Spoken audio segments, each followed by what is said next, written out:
নিচে এমন একটা জায়গা আছে যেটাকে অনেকে বলেন পৃথিবীর দরজার ওপাশ। গভীর, অন্ধকার আর রহস্যে মোড়া।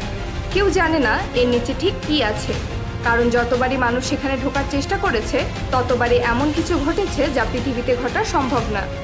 শুধু তাই না, এর উপর দিয়ে কোনো বিমান উঠতে পারে না, তাহলেই নাকি সেই বিমান নিখোঁজ হয়ে যায়। এমনকি এর উপর দিয়ে কোনো লোহা বা স্টিলের জাহাজও যেতে পারে না। প্রশান্ত মহাসাগরে লুকিয়ে থাকা এই গভীরতম খাতটির গভীরতা এতটাই বেশি যে পুরো মাউন্ট এভারেস্টকে এনে এর ভিতরে ডুবিয়ে রাখা যায়। 10,984 মিটার গভীর এই জায়গার নিচের অংশটাকে বলা হয় চ্যালেঞ্জার ডিপ, আর এখানেই হয়তো লুকিয়ে আছে পৃথিবীর সবচেয়ে অজানা রহস্য। এত গভীরে চাইলেই যাওয়া সম্ভব না। প্রথমত, যেখানে একদম ঘুটঘুটে অন্ধকার। দ্বিতীয়ত, সেখানকার পানির চাপ এতটাই বেশি যে আপনি সেখানে নামার পর মনে হবে 15,750 কেজি ওজনের একটা ট্রাক আপনাকে পিষে দিচ্ছে।